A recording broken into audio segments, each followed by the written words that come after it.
Hello, class. Welcome back to pre-calculus. So today and this week, or the first half of the week, we're going to be reviewing for your test that is on Wednesday.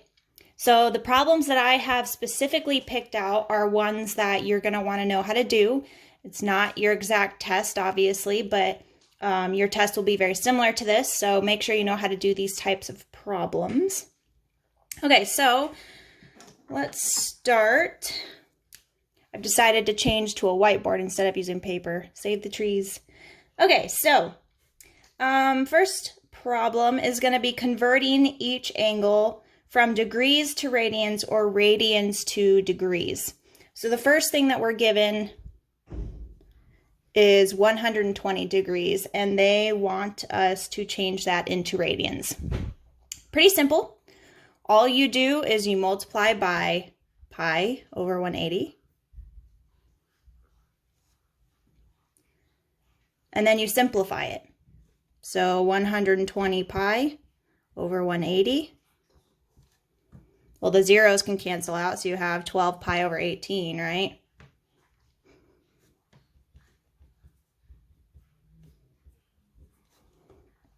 And that can simplify further. 6 can go into both of those, so it can reduce down to 2 pi over 3.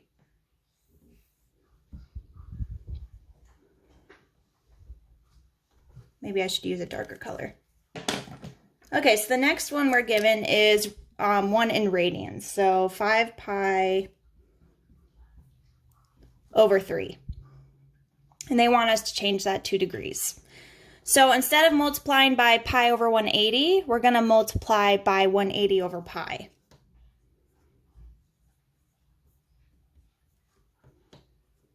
Pi's are going to cancel out. 3 can go into 180.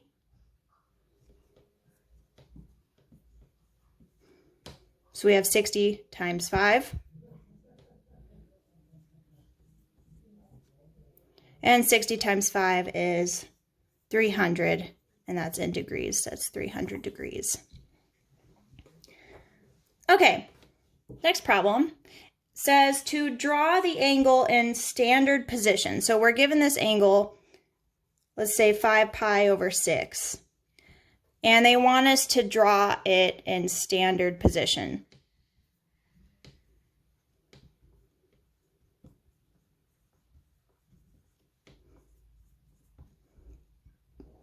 Well, we always start at 0, and since it's positive, we're going to be going counterclockwise. 5 pi over 6, if you notice, if it were 6 pi over 6, we would get pi, right? It's not quite 6 pi. It's pretty close. So that means it's got to be really close to pi, but not quite pi. Well, we know pi is here. So that means our angle is going to be somewhere around here. And since we have a denominator of 6, we know it has to be a 30-degree angle. And if you didn't know that off the bat, you can always convert 5 pi over 6 into degrees, so you can double check to see if you're right. So multiply by 180 over pi. I don't know what this is off the top of my head. 180 times 5. 900, and then 900 divided by 6. Sorry, this is getting messy. You get 30, so 150. Oh, duh, I should have known that. Because this is 180 here, right? And then if you subtract 30, you get 150. So 150.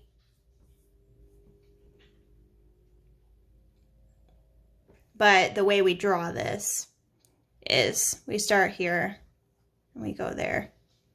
So this is going 150 degrees to right here, which is a 30-degree angle. Okay.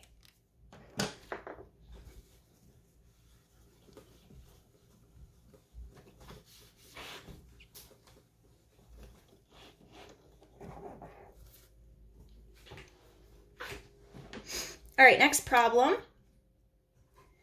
is to basically find the value of the secant of 5 pi over 6.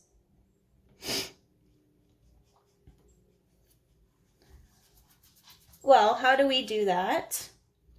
5 pi over 6, we actually just talked about 5 pi over 6. We said it was a 30-degree angle in quadrant 2. So that's a bad drawing. So it's right here, right? So that means our triangle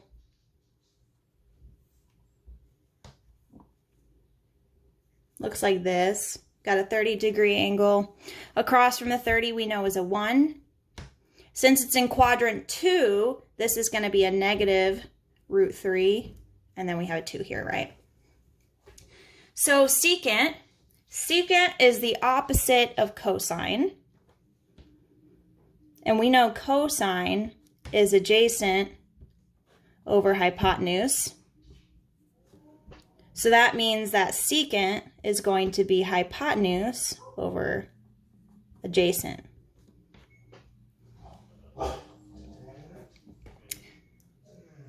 So hypotenuse is 2. And adjacent is negative root 3. We need to rationalize the denominator. We can't leave the radical in the denominator, so we need to multiply by root 3 over root 3. So we end up getting negative 2 root 3 over 3. And that is our final answer for that one. What if we had the cosecant of pi over 2? First of all, what angle is pi over 2? Hopefully you should know that pi over 2 is a 90-degree angle. So starting at 0, we go pi over 2 to right here. And we know that this point is 0, 1. And we know that the cosine of pi over 2 is the x value, which is 0, and that the sine of pi over 2 is the y value, which is 1. So what is cosecant then? Well, cosecant is the opposite or the inverse of sine. And in this case, it is undefined.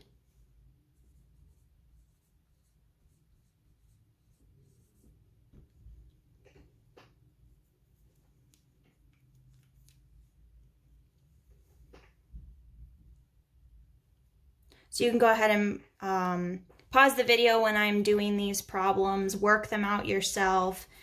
And yeah, okay. I'm gonna go ahead and erase this.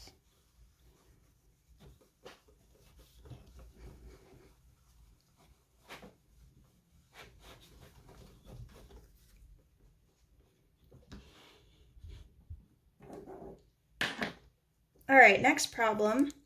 So we want to find the value of the sine of 240. We want to find the exact value. So that means we're going to find what it is, what its value is. 240 degrees, where is that on the unit circle? 0, 90, 180, 270. So that means it's right in here, right? It's 270 minus 30 degrees, right? So if this part here is 30, then this part here is 60. So we're working with a 60-degree angle. That is in quadrant 3, so it looks like this. All right, so across from the 60 is a negative root 3, right? Because we're talking about quadrant 3, where both the x and y values are going to be negative. That means this is negative 1 and this is 2. Okay, and we want to find the sine. Sine is opposite over hypotenuse. Opposite of 60 is negative root 3, and the hypotenuse is 2. And that's your answer.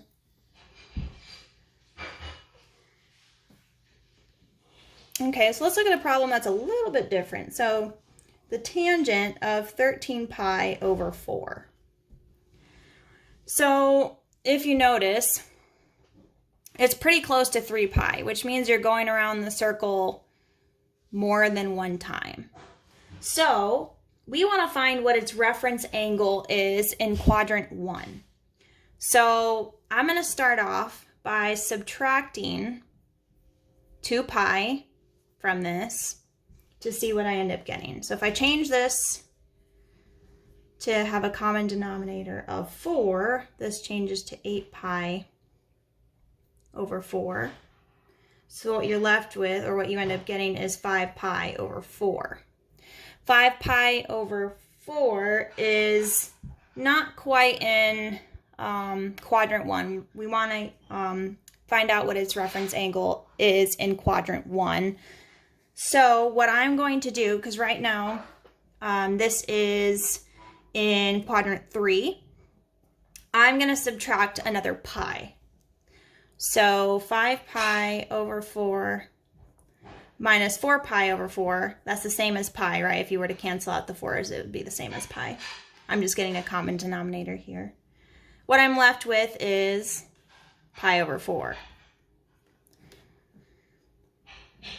So pi over 4 is my reference angle. Pi over 4 is a 45-degree angle. And we're in the quadrant 1, so it's 1 root 2. And the tangent of this is going to be opposite over adjacent, so 1 over 1, which is 1.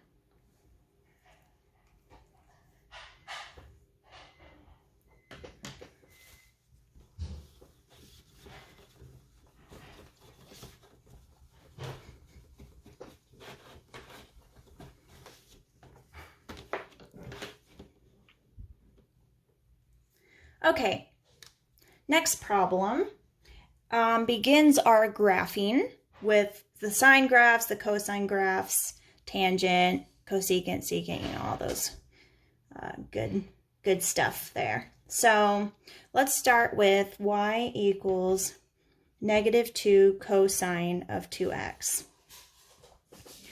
The very first thing that we want to find is the amplitude. The amplitude is always positive. It's always the absolute value of that right there. Because remember, our general form of the equation is y equals a sine or cosine of bx minus c. So a is always the amplitude. So the amplitude is going to be the absolute value of -2 in this case, which is 2. The next thing we want to find is the period. And we do have an equation to find out what the period is, and that's 2 pi over b. According to our general form of the equation, b is going to be 2 in this case. So it's going to be 2 pi over 2, which is just pi. So pi is our period. In order to graph this, we want 4 points. And what you do is you divide the period by 4 to get your 4 points. So if I divide pi by 4, that means starting with 0, I'm going to be adding pi over 4 each time to get those different points. So my points are going to be 0, pi over 4, adding another pi over 4 is pi over 2, adding another pi over 4 is 3 pi over 4, and then adding another pi over 4 is going to be pi. So these are the 4 x value points that we are going to be working with.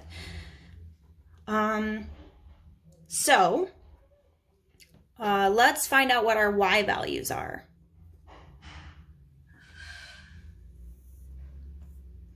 So 0, pi over 4, pi over 2, 3 pi over 4.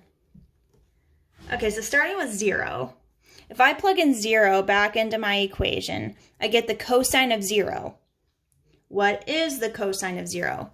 Cosine of 0 is 1, because when we're in, sorry, that was a weird way of saying in, the cosine of 0 is right here, which is at the point 1, 0, and the cosine is the x value. So that means the cosine of 0 has got to be 1. But we can't forget that we're multiplying this by -2. So it's 1 times -2, which is -2. Okay, now pi over 4. We're going to plug pi over 4 back into our equation again. Pi over 4 times 2 is going to be pi over 2. What is the cosine of pi over 2? Well, at this point, we have the point 0, 1. The cosine of pi over 2 is going to be 0. And then 0 times -2 is 0. And then if we plug in pi over 2, the 2's are going to cancel out, so it's going to be the cosine of pi. And here, our point is -1, 0. Cosine is the x value, which is -1. So the cosine of pi has got to be -1. And then -1 times -2 is +2. Now, at this point, you could probably start graphing it if you remember what the cosine curve looks like. If you don't, then just figure out what the last two values are and then plot it like normal. Okay, so 1, 2, 3, 4. So this is pi over 4, pi over 2, 3 pi over 4, and pi. And then it goes as high as 2. And it goes as low as -2. Okay, our first point is 0. I'm going to use a different color so you can see it more clearly. Our first point is 0, -2. 0, -2. Pi over 4, 0. Pi over 2, 2.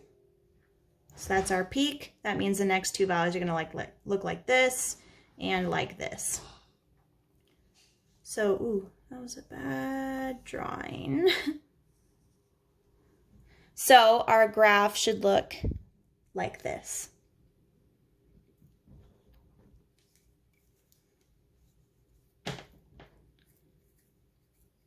Okay, next problem.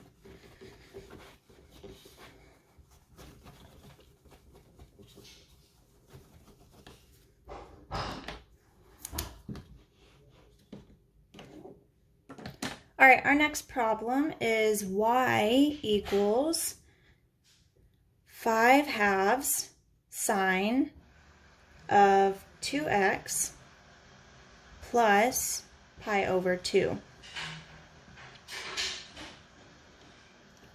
Solve this on your own, pause the video, and then see if you did it right. Okay, so starting with your amplitude, what is the amplitude going to be in this case? Well, once again, our general form of the equation looks like a sine of bx minus c. A is the amplitude, so our amplitude is 5/2. Okay, and the period, we have a equation for the period, and that is 2 pi over b. What is b in this case? Well, b is 2, right there, right? So it's going to be 2 pi over 2, which is pi. So that means our period is pi. Do we have a phase shift? We do. We have a phase shift. But our phase shift may not necessarily be this pi over 2, right? Because we have a formula for our phase shift, and that is c over b. C in this case, if you see if you see, according to the general form of the equation, I didn't do that on purpose, by the way, that your c in this case is going to be negative pi over 2. And it's negative because you have a plus here. The general form has a minus here. So that means this c is going to be a negative pi over 2 on the top. And your b is still the same. It's still 2. Now, the easier way to rewrite this so you can see what this looks like a little bit better is negative pi over 2 divided by 2, or 2 over 1. And remember, when we're dividing fractions, it's the same as multiplying by the reciprocal.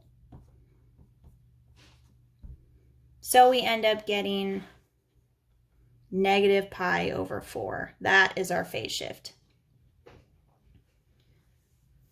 I'm going to run out of room here. Okay. Our normal points would be dividing the period by 4 once again. So it's actually going to be the same as our last graph. Our normal points would have been 0, pi over 4, pi over 2, 3 pi over 4, and then pi. Those would have been our normal points. But because we have a phase shift, we are going to subtract each of these points by this phase shift. So subtract pi over 4, subtract pi over 4, subtract pi over 4, subtract pi over 4, subtract pi over 4. 0 minus pi over 4 is negative pi over 4.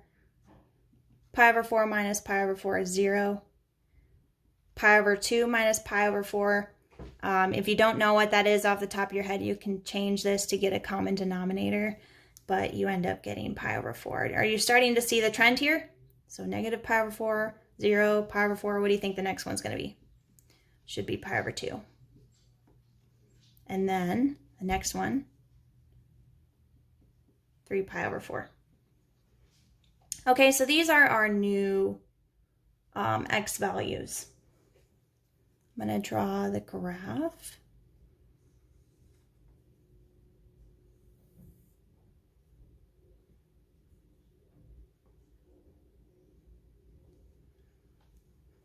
Negative pi over 4, 0, pi over 4, pi over 2, 3 pi over 4, and it goes as high as 5 halves, which is 2.5. I'm just going to put 5 halves here. I'm going to put negative 5 halves here. Okay, the only thing left to do is to plot points and to graph it. But in order to plot points, we need to know what the x values are doing. So I'm going to put some of these values over here so we can find out what the y value is.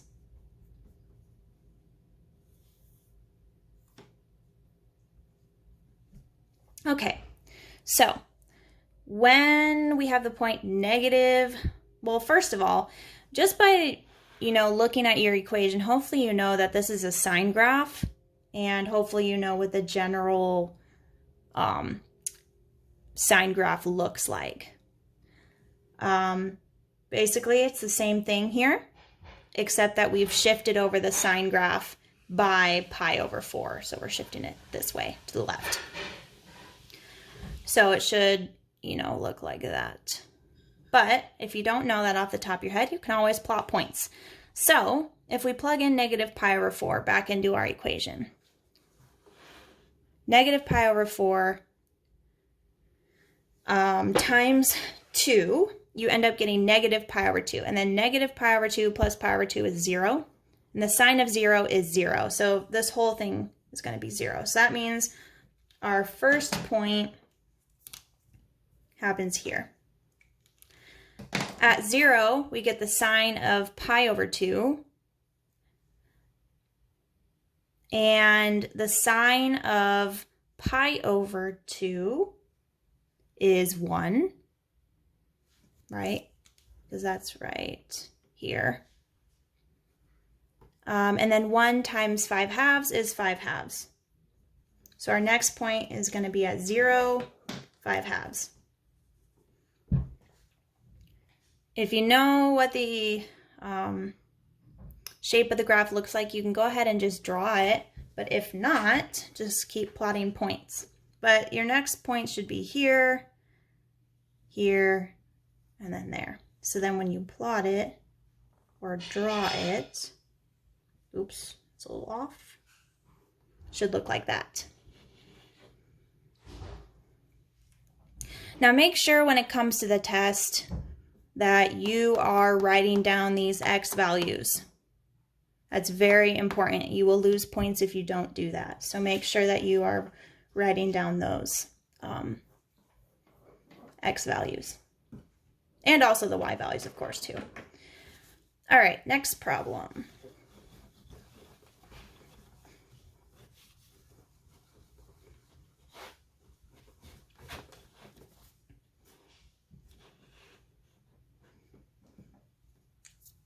Next problem is y equals the negative tangent of x minus pi over 4.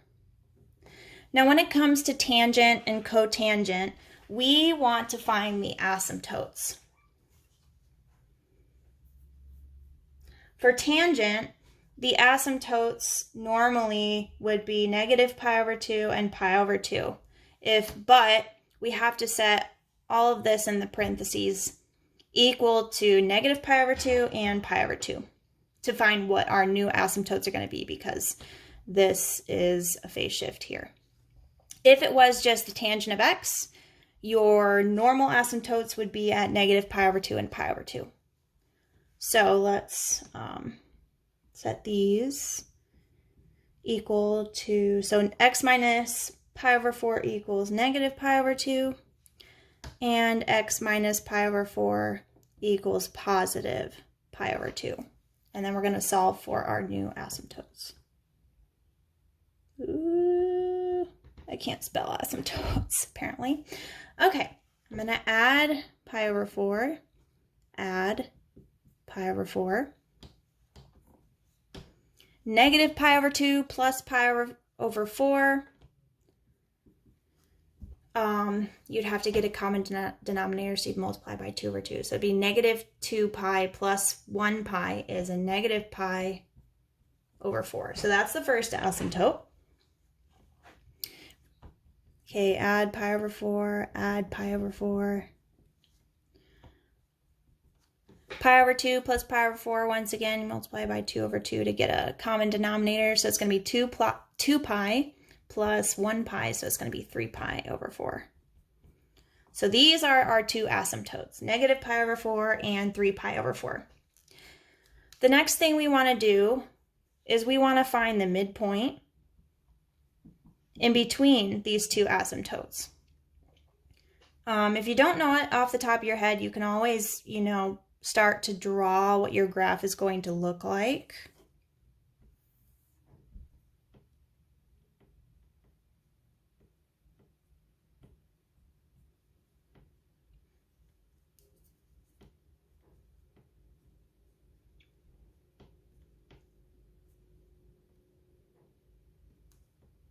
I'm going to go by pi over 4 since we're shifting this graph by pi over 4. And basically we have an asymptote at negative pi over 4 and 3 pi over 4. So that means that our midpoint is going to be somewhere in between there. So I want my points to go pi over 4, pi over 2, 3 pi over 4, and pi. And then negative pi over 4, negative pi over 2, so on and so forth. So we have an asymptote at negative pi over 4. And we have an asymptote at 3 pi over 4. So what point is midway between these two asymptotes? Well, we've got a point here, here, here. So that means our midpoint is going to be pi over 4. And always at the midpoint is your 0 point. So that means right here, that's our 0 point. Okay. The other thing you want to do is you want to evaluate what the graph is doing at the points that are 1/4 and 3/4 of the way between the two asymptotes. So that means we want to figure out what the graph is doing at 0 and at pi/2.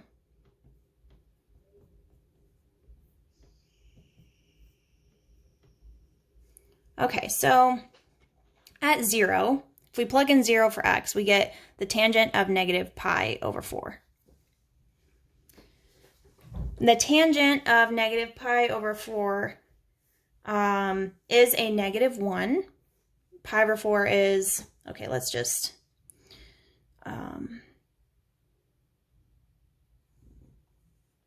this is -pi/4, right? If we're going clockwise, pi/4, this would be a 45-degree angle. We'd have 1 and -1 and then √2. And the tangent is going to be -1/1, which is -1. And then we have -1, and remember that we have to multiply by this 1 out here. So -1 times -1 is a +1. And hopefully you should have noticed, or hopefully you know what the general form of the graph looks like. Normally, it looks like that, right, where it's like connected. But if you noticed, it's a negative tangent, which means it's going to look a little bit different. So if we've got a point here, then that means our other point has to be here. So if we draw our graph, it should look like this.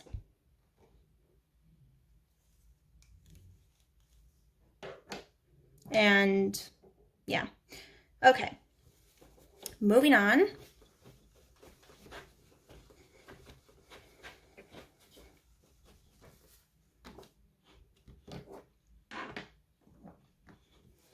Next one is y equals 3 secant 2 pi x. Now with secant and cosecant, those are the inverses of sine and cosine, right? So we are going to be interested in what the sine or cosine graph is doing first, and then we'll figure out what either the secant or cosecant graph is doing. So that means we want to find the amplitude first. What is the amplitude? It is 3. That means we also want to find what the period is. The period is 2 pi over b, and b in this case is 2 pi. So it's going to be 2 pi over 2 pi, which is 1.